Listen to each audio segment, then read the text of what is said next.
Hello friends, मैं Ved Prakash subject social science केंद्रीय विद्यालय पाटन से हूँ।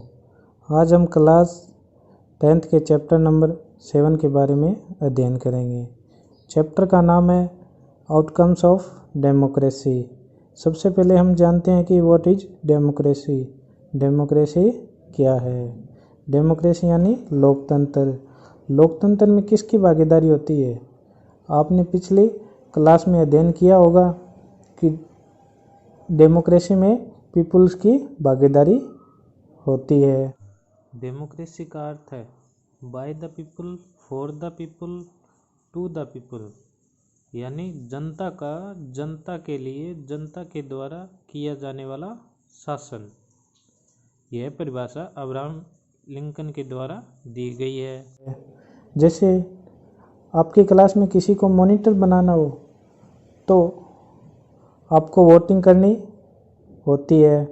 वोटिंग करने के बाद जिसके पक्ष में ज़्यादा वोटिंग होती है तो उसको क्या कर दिया जाता है? मॉनिटर बना दिया जाता है। इसी को क्या कहते हैं? इसी को डेमोक्रेसी कहा जाता है।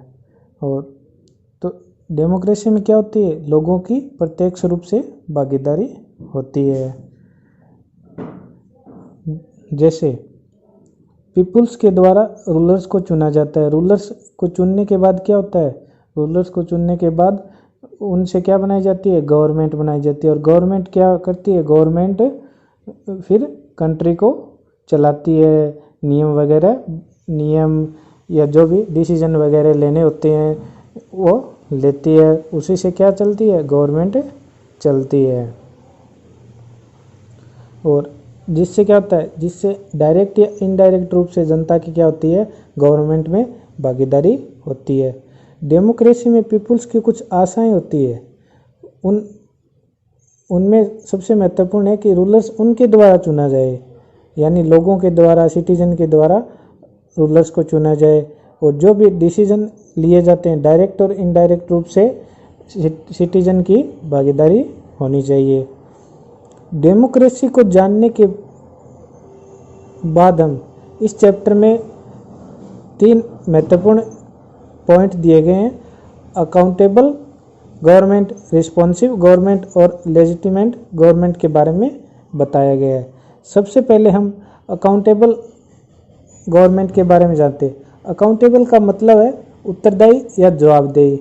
जैसे किसी लीडर या रूलर को जब चुनकर पीपुल्स के द्वारा गवर्नमेंट बनाई जाती है तो गवर्नमेंट के कुछ उत्तरदायित्व होते हैं जो पीपुल्स या सोसाइटी की केयर करें। जैसे हमारे विद्यालय में किसी भी प्रकार की कोई भी घटना होती है तो उसकी जवाबदेही प्रिंसिपल सर और टीचर्स पे होती है। इसी प्रकार गवर्नमेंट को अकाउंटेबल होना चाहिए। इसीलिए अकाउंटेबल होगी तो इसीलिए सबसे पहले क्या होगा? इलेक्शन क्या होने चाहिए? रेगुलर होने चाहिए। फ्री और फेयर इलेक्शन होने चाहिए। ओपन पब्लिक डिबेट होना चाहिए। सिटीजन का पार्टिसिपेशन होना चाहिए। और सबसे महत्वपूर्ण बात है फ्री ऑफ करप्शन होना चाहिए। बिल्कुल भी करप्शन नहीं होना चाहिए। करप्शन होगा तो क्या होगी? सरकार भ्रष्ट होगी। भ्रष्ट होगा तो अच्छे से रूल डिसाइड नहीं होंगे, डिसीजन अच्छे नहीं लिए जा सकते। इसीलिए करप्शन मुक्त गवर्नमेंट होनी चाहिए। डेमोक्रेसी में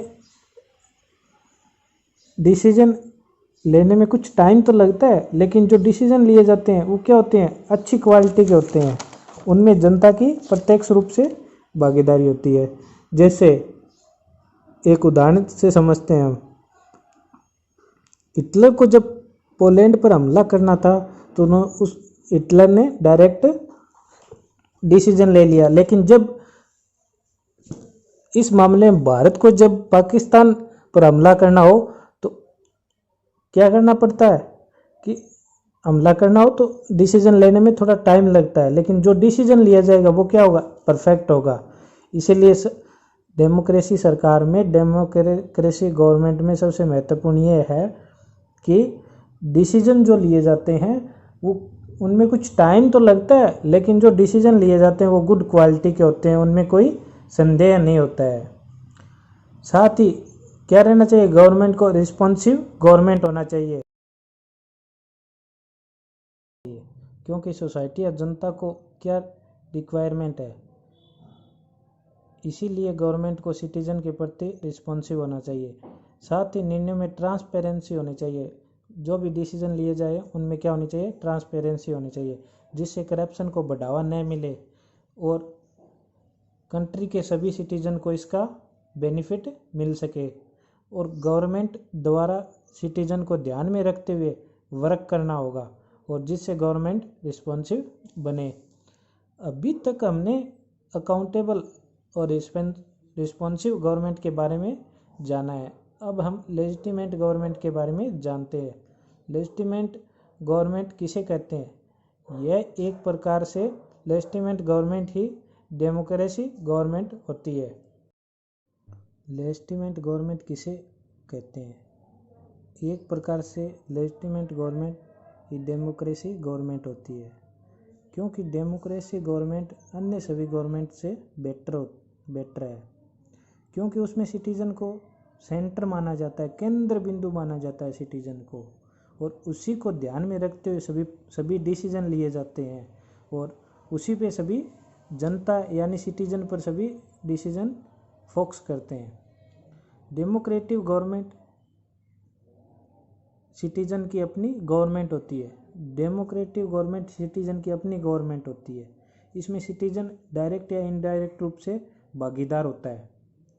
वर्ल्ड में जितनी भी कंट्री है उनमें सबसे ज़्यादा डेमोक्रेटिव कंट्री को अधिक महत्व दिया जाता है। लेजिटिमेट गवर्नमेंट का अर्थ है जिसको ज़्यादा वैल्यू मिले। आज सबसे ज़्यादा वैल्यू डेमोक्रेटिव गवर्नमेंट को मिलती है। लोगों की अपनी खुद की गवर्नमेंट होती है।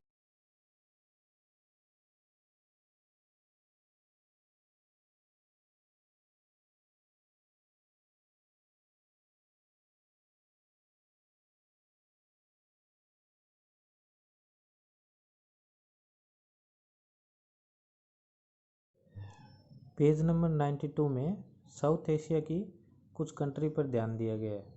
उनमें डेमोक्रेसी गवर्नमेंट को ज़्यादा महत्व दिया गया है, जबकि डिक्टेटरशिप को ज़्यादा महत्व या रिस्पॉन्स नहीं दिया गया है। इसमें डेमोक्रेसी गवर्नमेंट को लोगों के द्वारा ज़्यादा पसंद या इम्पोर्टेंस दी गई है। डेमोक्रेसी गवर्नमेंट में इकोनॉमिक रूप से जो आउटकम मिलने चाहिए वे कुछ बेहतर तरीके से नहीं मिल पाते हैं। उनके पीछे भी काफ़ी रीज़न है। इसमें सबसे ज़्यादा इम्पोर्टेंट है कि जो लोग पुअर है वो अधिक पुअर होते जा रहे हैं और जो लोग रिच है वो और अधिक रिच होते जा रहे हैं। उनके बीच में क्या है कि जो रिच हैं उनके पास संसाधन की कमी नहीं है, पैसे से पैसा कमाया जाता है, और जबकि पुअर के पास कोई पैसा नहीं है, कोई संसाधन नहीं है, यानी कोई रिसोर्सेस नहीं है जिससे वो कि पैसा कमा सके। इसीलिए उनके पास क्या है, और पुअर्टी आती जा रही है और रिच लोगों के पास और ज़्यादा रिच होते जा रहे हैं। मोनार्क या डिक्टेटरशिप में आप इस बारे में चर्चा नहीं कर सकते, लेकिन डेमोक्रेसी गवर्नमेंट में जो लोग पुअर है वो चाहते हैं कि उन पर विशेष ध्यान दिया जाए और गवर्नमेंट के द्वारा समय समय पर उनके लिए रिसोर्सेज डाटा उपलब्ध करवाई जाए। इससे जो उनकी जो इकोनॉमिक हालात है उसमें काफ़ी सुधार हो और गवर्नमेंट के द्वारा समय समय पर योजनाओं को चलाया जाए। जैसे कि भारत में मनरेगा योजना के द्वारा पुअर लोगों को इकोनॉमिक रूप से हेल्प की जा रही है और उन्हें रोज़गार के साधन उपलब्ध करवाए जा रहे हैं। इसी प्रकार अन्य योजनाओं को भी टाइम के अनुसार चलाया जाना चाहिए। साथ ही हम देखें तो इकोनॉमिक ग्रोथ और डेवलपमेंट मोनार्की और डिक्टेटरशिप के मुकाबले डेमोक्रेसी गवर्नमेंट में ज़्यादा नहीं होती है। जैसे 1950 से लेकर 2000 तक ज़्यादा इकोनॉमिक डेमोक्रेसी के मुकाबले डिक्टेटरशिप में रही है। लेकिन इसके पीछे भी अनेक फैक्टर कार्य करते हैं, जैसे population size, economic resources, global situation, others country and much more. लेकिन इसके बाद भी हम कह सकते हैं कि डिक्टेटरशिप के मुकाबले और भी अधिक फैक्टर जिनको देखते हुए डेमोक्रेसी गवर्नमेंट काफ़ी बेहतर तरीके से कार्य करती है और अच्छे परिणाम देखने को मिलती है और लोगों के द्वारा डेमोक्रेसी गवर्नमेंट को पसंद किया जाता है। हमने अभी इकोनॉमिक ग्रोथ के बारे में डिस्कस किया।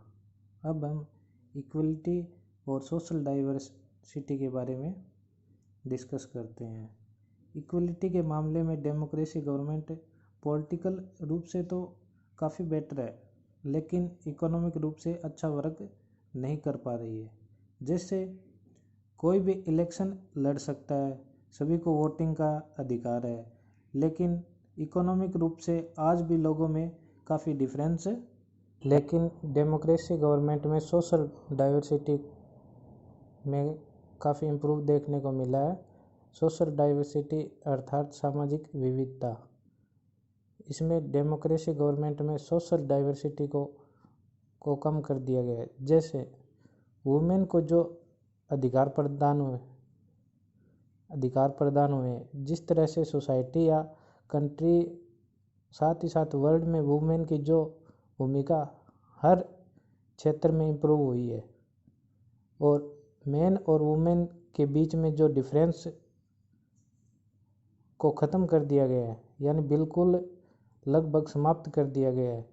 वुमेन के सम्मान में जो बढ़ोतरी हुई है और वुमेन आज मैन के साथ कंधे से कंधा मिलाकर चल रही है, वह सिर्फ डेमोक्रेसी गवर्नमेंट के कारण ही संभव हो पाया है। वुमेन्स के साथ साथ जो सोसाइटी में रिलीजन, कास्ट के नाम पर जो भेदभाव हो रहे थे, वो भी लगभग अब कम हो चुके हैं। भारतीय कॉन्स्टिट्यूशन के आर्टिकल नंबर 15 में बताया गया है कि कास्ट और रिलीजन के नाम पर बिल्कुल भी भेदभाव नहीं किया जाना चाहिए। सभी को समान अवसर, समान रूप से जातिगत भेदभाव बिल्कुल नहीं किया जाना चाहिए। इसी कारण से डेमोक्रेसी गवर्नमेंट में जो सोशली डिफरेंस था, जो सोशली विविधता थी, उसको बहुत हद तक कम करने में कामयाब रही है।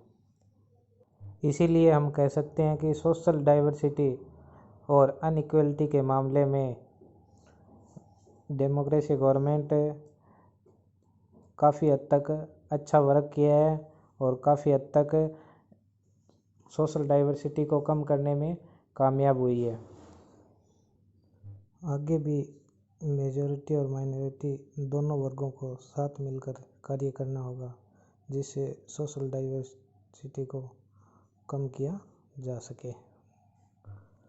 साथ ही डिग्निटी और फ्रीडम में भी डेमोक्रेसी गवर्नमेंट अन्य सभी नॉन डेमोक्रेसी गवर्नमेंट से काफ़ी बेटर है।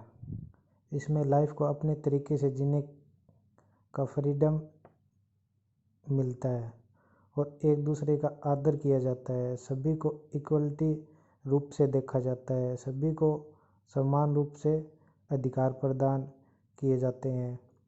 रिलीजन और कास्ट के नाम पर किसी के साथ भेदभाव नहीं किया जाता है। सभी को अपना वर्क करने का फ्रीडम मिलता है। इसीलिए आज डेमोक्रेसी गवर्नमेंट अन्य सभी नॉन डेमोक्रेटिक गवर्नमेंट यानी डिक्टेटरशिप और मोनार्की से काफ़ी बेटर है। इस चैप्टर में हमने अकाउंटेबल, रिस्पॉन्सिव और लेजिटिमेट गवर्नमेंट के बारे में अध्ययन किया। हमने देखा कि इकोनॉमिक एंड सोशल डाइवर्सिटी और डिग्निटी एंड फ्रीडम के बारे में जाना, जिससे हमें पता चलता है कि डेमोक्रेसी गवर्नमेंट के अच्छे आउटकम्स हैं और अन्य सभी गवर्नमेंट से काफ़ी बेटर है। आज हमने 10th के चैप्टर आउटकम्स ऑफ डेमोक्रेसी का अच्छे से अध्ययन किया और इसके बारे में विस्तार से चर्चा की। Thank you.